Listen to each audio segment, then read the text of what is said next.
encuentro es una cosa rara y maravillosa. Es pasar la vida del uno al otro mientras pasan la vida del uno al otro. Siéntese en la banca del parque, donde todos cabemos.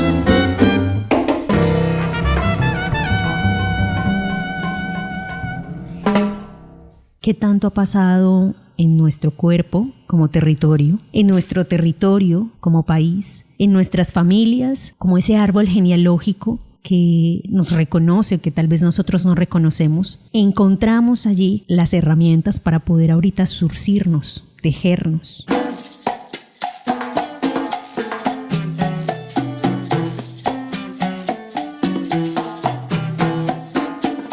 Ella es editora y autora de publicaciones educativas, defensora de derechos humanos y coordinadora general de Migrantes 33, Asociación de Apoyo a Personas Migrantes en México. Ha sido parte de procesos colectivos como Numeral Yo Soy 1, 2, 3, Me Muevo por Colombia y el Nodo México de la CEV. Estudió arqueología en la Escuela Nacional de Antropología e Historia en México, hija de Isidro A. Merchán, fundador y migrante del movimiento 19 de abril M19. Ella es Yarima Merchán Rojas. Ya hicimos la primera parte de esta historia de vida y hoy es la segunda parte. Yarima, gracias por acompañarnos acá en Banca del Parque Radio y en Llegada. No, mil gracias por la invitación y qué gusto estar con ustedes desde aquí, desde la Ciudad de México estoy yo. Así es. En la primera parte de este podcast, de esta historia, nos contaste, Yarima, cómo fue esa vida, que esa vida estuvo marcada por padres que no estaban presentes por una situación de elección política, también por esas creencias, la abuela que fue la que suplió ese papel de madre, desde el cuido también, con miedo de que pasara algo, de perderte. Es difícil poder contar esta historia en resumidas palabras, pero me gustaría saber, ya en esta segunda parte, ¿la adolescencia trae un poco más de tranquilidad?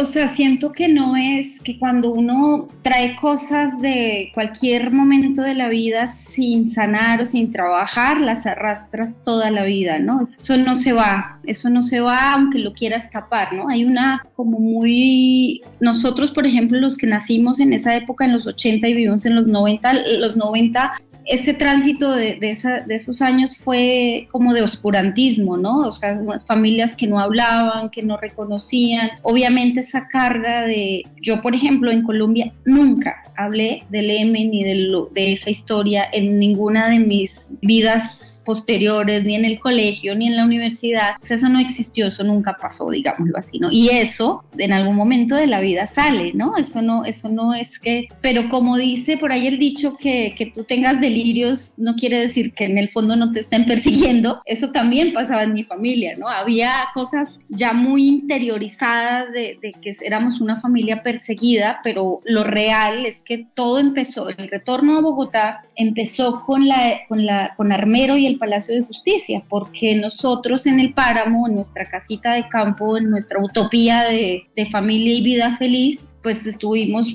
pues unos años tranquilas, desde el 82 al 85, tranquilos con esas bajadas al pueblo que exponían a la familia, y que cuando pasaba eso pues llegaban ellos con sus traumas y sus cosas. Y ese diciembre, que fue el diciembre de cambio, fue súper significativo porque resulta que Armero, ¿no? Entonces, en el páramo de la Rusia, yo no sé a cuántos kilómetros de Armero, pues la atmósfera colombiana y la del aire trajo las cenizas de Armero. Entonces, un día yo me levanto y llueve cenizas y entonces las gallinas empezaron a comer como saltamontes muertos y se atoraban, el cuello se les llenaba de bichos y se empezaron a morir. Entonces empezamos a abrirles el cuello y a hacerles como una cirugita y sacarles para que no se murieran las gallinas. Entonces ese año, digamos, el recuerdo fuerte pues es las cenizas de Armero y lo que pasaba con Armero. Y yo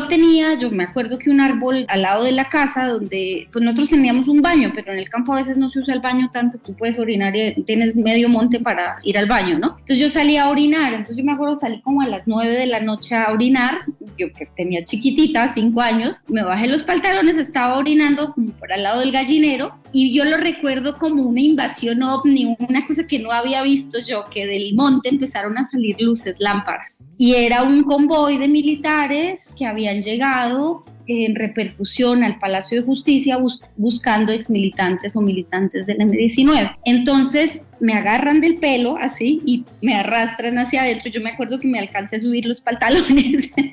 Nosotros, por lo menos mis papás, desde que había salido de la cárcel desde el 82 al 85, no habían tenido que ver con el M. Era como, por eso digo, nuestra utopía, tratando de ser una familia alejada de ese mundo. Y pues no, por eso te digo que aunque uno crea que no lo persiguen o que aunque tengas delirios, la realidad es que sí nos perseguían. Entonces ese día pues fue muy, nosotros sembrábamos agua, porque eso lo hace mucho el campesino boyacense, que es hacer lagunas, pocitos. Entonces nosotros teníamos alrededor de la casa varios lugares. Uno que lo habíamos hecho con asadón, mi papá, mi mamá y yo, los tres, pero teníamos varios que habían hecho con otros campesinos. Pues a mi papá, a uno, el más grande, ahí se lo llevaban a ahogarlo, a torturarlo, a mi mamá dentro de la casa, y a mí me llevaban a otra parte en el campo, que pues sí marcó mucho porque o sea, rompí la primera vez, y eso fue alrededor del 85, pienso yo, pues el palacio, pues macheteaban la casa, pues todo esto de carrizo que se había puesto. Nosotros teníamos lo que llaman, no sé cómo se llama eso, como burros, que son como camas de madera que se hacían con los campesinos. Yo tenía una espuma que habíamos comprado en el pueblo como de 10 centímetros, enrollada, y que pues esa se extendía sobre el burro. Pues la espuma quedó súper macheteada, así, que luego me acuerdo mi mamá me la cosió con lana, porque mi mamá tejía a lo boyacense, entonces pero yo recuerdo que esa espuma no volvió a ser la misma, porque ya mi espuma no estaba suavecita, sino llena de tejidos, y yo cuando tenía nervios los agarraba y los rompía en la noche. Entonces mi mamá los volvía a coser, y pues esa cama era el reflejo y ahí en ese páramo, ese año y al siguiente, debieron hacernos unas 3 visitas. Normalmente siempre era de 9 de la noche a 3 de la madrugada. Nos separaban, torturaban a la familia, nos amenazaban. Entonces digamos que también ahí mis padres pues decidieron que mi mamá estaba muy asustada ya y decía que no tenía sentido vivir en el páramo si ya no teníamos ni la tranquilidad que habíamos tenido, y se decidieron regresar a Bogotá. Entonces, para mí fue un cambio. Yo recuerdo como cosas de Bogotá que, por ejemplo, llegamos a vivir cerca al Boulevard Niza, y el Boulevard Niza era un lotezazo, un pastal que yo tiraba cometas, y pues en esa época era una zona, todo lo que es la colina campestre eran pastales y pastales donde íbamos a correr y demás, pero sí me costaba mucho la ciudad. Me acuerdo que, o sea, recuerdo como la primera vez que me subí a una escalera eléctrica que yo decía, ay, por Dios, ¿qué es esto? tan loco. Pero me costaba tanto porque sí es un cambio fundamental de vida, pues de vivir una niña viviendo en el campo a vivir a la ciudad. Y efectivamente, pues mi papá ahí sí retomó como la vida social, política. Mi mamá empezó a trabajar, y insisto que hay un patrón como que nunca, que tiene que ver con género y con los hombres de la época, que no asumían nunca las responsabilidades de los cuidados y los afectos de la misma manera, sino como la casa grande por encima de la casa chica. Entonces preocupadísimos por los problemas del país, del mundo, pero como acarreando muchas. Por ejemplo, mis papás, mi familia boyacense también fue perseguida, a mis tíos también los torturaron, a mi abuelita los militares rodeaban la casa cuando yo era niña. Digamos que esta militancia tuvo consecuencias para toda la familia, y familia además politizada o no, que le interesara o no, pues eso no era el tema. El problema es que ya éramos, mis tías todavía, y mis tías tienen 60 años, y dicen que en esa época les decían las guerrilleras, que para ellas era una cosa, porque además ellas bien un tanto conservadoras, boyacenses, católicas, apostólicas y romanas, pues ellas sentían que no, ni entendían, y no era un asunto de ellas, ¿no? Pero esto pues obviamente tenía consecuencias para toda la familia, porque pues todos tuvimos que trasegar por ese tema, ¿no?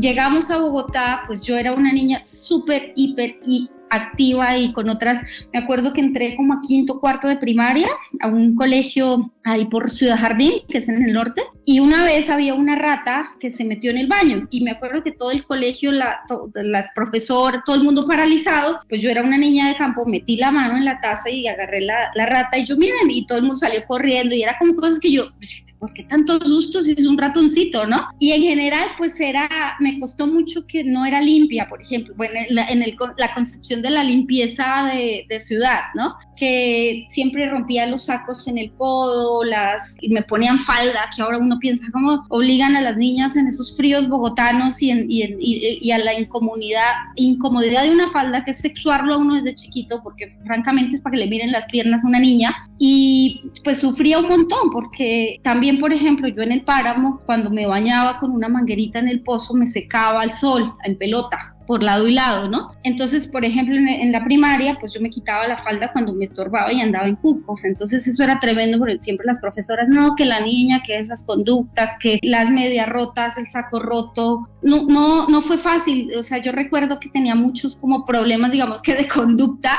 frente a la Bogotá, que era normada y que había como formas de ser y pues no, yo era una niña campesina de monte, que me acuerdo mucho lo de la rata, porque yo ahí sí sentí que era distinta. O sea, todo el mundo me veía como desde las estaba el portero, como el celador, toda la gente de la institución educativa paradas porque la rata se estaba ahogando en el baño, en la taza, y entre el asco que les generaba y el repudio a la ratica y todo eso, pues todos como, ¿qué hacemos? Gritaban, y yo pues de repente lo que dije, pues es que se está ahogando, y la agarré, pero quedé yo en una esquina del colegio y todo el mundo me miraba como rara, decía esta qué. Y pues ahí ya también empecé a entender. De repente sí lo vi como un don, porque ya, por ejemplo, mis primas que le tenían miedo a la oscuridad, y pues yo había vivido una niñez sin luz, entonces donde me sentía más cómoda, al contrario, era cuando íbamos a fincas y pues yo me salía al monte y volvía como una hora después, y entonentonces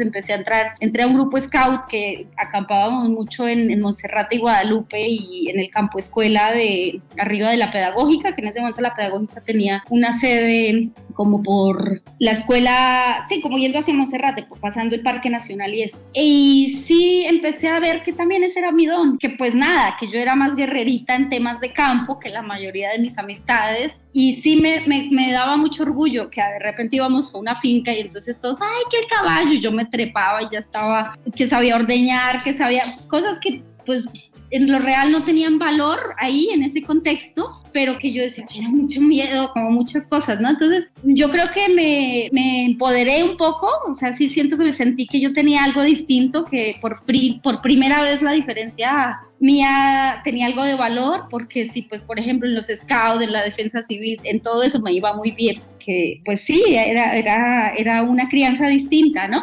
Pero también pues en el tema nuclear familiar y en la adolescencia y en lo que vino, mis papás todavía no hacían ningún ejercicio o sea, te digo, eso fue el oscurantismo, lo veo así, porque no hablaban de nada, o sea, era como borrón y cuenta nueva, pero borrón y cuenta nueva a medias, porque es decir, nosotros en Bogotá cerrábamos la casa todas las noches herméticamente, como 3 chapas. Mi mamá ponía una sillita con un vaso de vidrio en las puertas antes de dormir, todas las ventanas, cortinas, todo, que tapara todo, digamos, había como un ritual antes de la noche de cerrar todo, pero herméticamente. Y yo, por ejemplo, llegué a México, en Jalapa, en el 99, y me fui a ver un departamento súper bonito, y lo primero que hice fue comprar cortinas que taparan todo, cambié las puertas de los closets porque no cerraban bien, y entonces alguna vez en pareja, que me fui a ir con un muchacho, me decía, ¿tú por qué cierras todo tan así? Yo le decía, es que si yo veo un poquito abierto el closet, no puedo dormir porque pienso que por ahí va a salir alguien, ¿no? Y eso fue lo que pasó en Bogotá, que teníamos una cantidad de traumas y de dificultades para la vida cotidiana, pero también se sumaron que llegamos a vivir a un apartamento que el dueño vivía arriba. Mis papás un día se fueron y él bajó a abusar sexualmente de mí.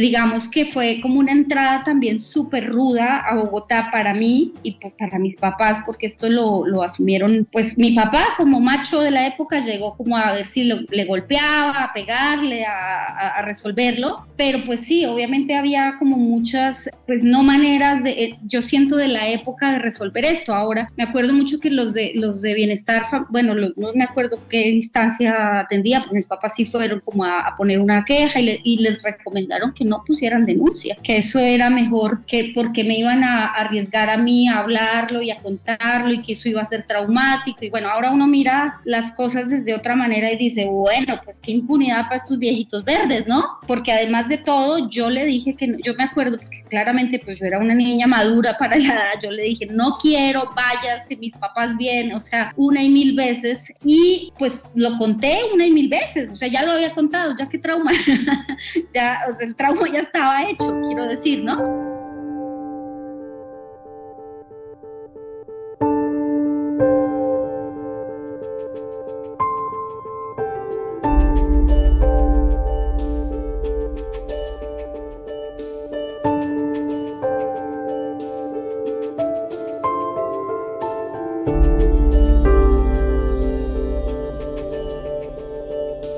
Pero entonces eso pasó también recién llegados a Bogotá, como en el 86, 87, pues súmele otro tema a la familia, ¿no? Entonces mi mamá quedó muy afectada por todo, ella tenía muchísimos miedos alrededor mío, o sea, era como que cuidaba en exceso y no se hablaba de nada. Mi papá como lo resolvió fue otra vez, pues teniendo una vida social y política y popular, porque mi papá tenía el don de la palabra, tenía muchas cosas y pues él básicamente se hizo una vida nueva otra vez alrededor de lo suyo, que era la política y el trabajo social, y no atendieron las cosas fundamentales, que eran los dolores, los traumas. En ese caso de la situación de abuso sexual, por ejemplo, pues lo que pasó también es que nadie los aconsejó bien, yo sí pienso, porque sí solicitaron ayuda, fueron instancias, pues mi mamá con eso duró muchos años, imagínate que no le contaba a la familia, todo el tabú que, pues yo digo, eso debería ser, porque ahora uno entiende que al que hay que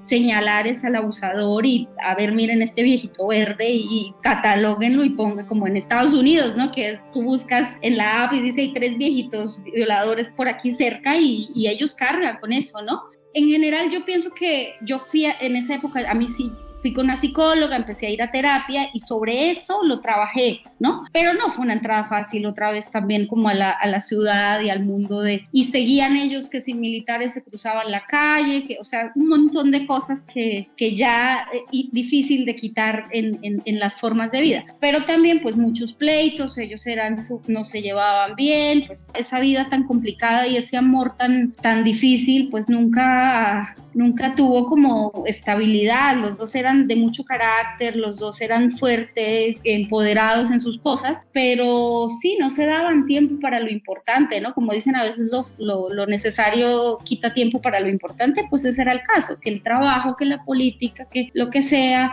y no atendían la emocionalidad, la afectividad que venía quebrada desde los 70 en mi familia. Eso no había forma de que no trajéramos heridas. Entonces no, claro que no fue fácil. Yo fui una adolescente súper rebelde, y rebelde en épocas que no había celular, que no había teléfono. Yo decía, ya vengo, y me iba para Paipa, Duitama, Choachí, Cundinamarca, La Mesa, Villeta, fiestas de pueblo, me quedaba a dormir, a veces llamaba de los Telecom y decía, no llego, a los 14, 15 años, digamos que me mandaba sola, o sea, y como ya tenía mis grupitos, sobre todo de campismo, de ir a páramos, a lagunas, caminaba un montón, porque nosotros, pues mi papá y yo, por ejemplo, incluso llegando a Bogotá nos íbamos de las 127, 129 al centro, siempre caminando ida y vuelta, y caminábamos de Monserrate a Guadalupe. Ahora que está todo este tema de los incendios forestales, lo he sufrido porque pues recuerdo que esos cerros eran míos, ¿no? En Boyacá caminamos un montón. Yo fundamentalmente, mi papá es un indio que todavía caminaba, que hay algo que tiene, mi papá es hijo de una mujer indígena campesina, indígena muisca de Boyacá, de Isa,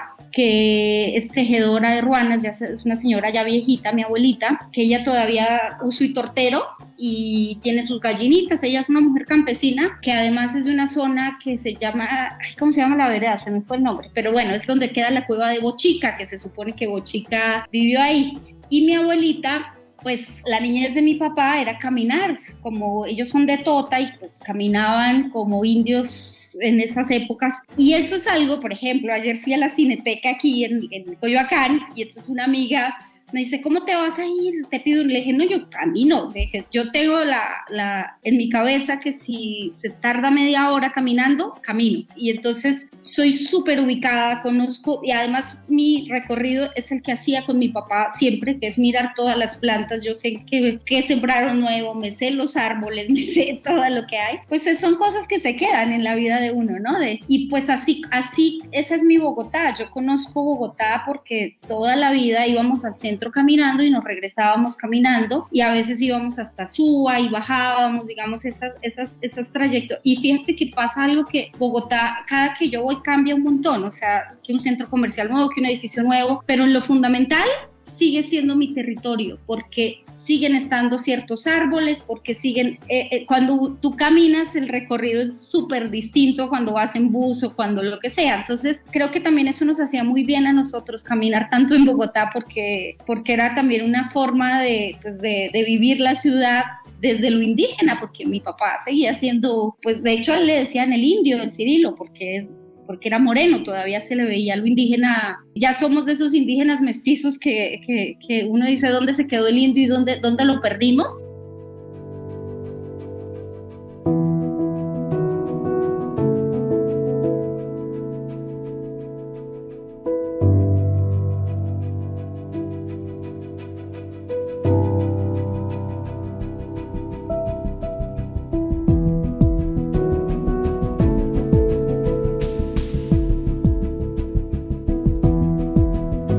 Yo estudié aquí arqueología en la Escuela Nacional de Antropología, ¿no? Cuando entré, me acuerdo que me decían que Benito Juárez había tenido que dejar de ser indígena para ser presidente, porque pues era como decir que había tenido que no dejar de hablar zapoteco y dejar todas sus costumbres indígenas para pues entrar a un sistema mestizo o criollo que pues, tenía otros códigos y otras maneras. Y efectivamente creo que eso sucede, ¿no? Que pues tienes que entender el otro mundo para poder conquistarlo, para poder ser parte de él o para poder adaptarte a él. Pero siento que a mí por ejemplo, esa metáfora de Benito Juárez me hacía pensar mucho en mi papá y decía yo, él reconocía que él era un indio adentro, no sé cómo decírtelo, ¿no? No hablaba lengua muisca, ni mi abuela, pues ellos ya hace mucho habían como perdido esa conexión, pero tenían un montón de cosas del territorio, de la comida, de pues obviamente el hilar, la ruana, los tejidos. Mi abuela, por ejemplo, iba a esa cueva de Bochica, Chiguatá se llama la vereda, que está en Chiguatá. Ves que para las ruanas, las viejitas campesinas recogen musgo, que es este musguito que se pega a las piedras, que es como verdoso. Hay como 3 tipos de musgo que le dan el color a las ruanas boyacenses. Uno es uno larguito que se pega, entonces ella iba con un cuchillito y raspaba y me llevaba a mí a ayudarla a recoger esos musgos, y esos musgos los pone en agua, los pone a sangrar, que le llaman sangrar cuando los rompe, y ahí ponían la lana que coge estos colores lindos. O sea, esas son formas tradicionales. Entonces, por ejemplo, mi papá igual llegó a Bogotá como a los 8 años, después volvió a los 12 como ayudante de un señor de un bus o trabajador desde chiquito y solo, pues se hizo en Bogotá. Digamos que ellos eran muy bogotanos en muchas cosas, pero volviendo al tema, uno no deja de ser indio y no pierde eso porque asuma otra vida, ¿no? O porque tenga que adaptarse. O sea, hay cosas que se guardan y bueno, yo siento que también ese tema de lo nativo boyacense, que te decía que ellos salieron de Boyacá, pero que Boyacá nunca salió de la forma en que nos asumimos Bogotá y que adaptamos a Bogotá. Pero bueno, si me lo preguntas, pensaría yo que soy un poco más bogotana que boyacense por los tiempos de la vida o por lo que sea.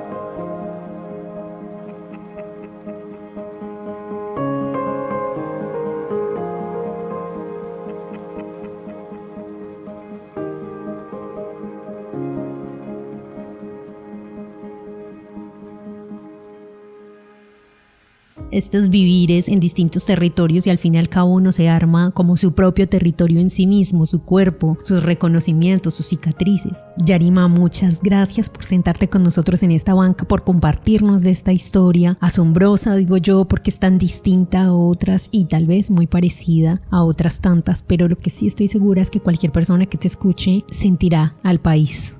Gracias a ti, buen día. Gracias a ustedes que nos escuchan del otro lado. Recuerden que se pueden conectar con nosotros en www.bancadelparque.com. Allí nos pueden escuchar en vivo y en directo. En iVoox están todos nuestros podcasts. También pueden estar en Spotify, en Deezer. Los esperamos. Recuerden, yo soy Jacdi López, una voz Banca del Parque Radio.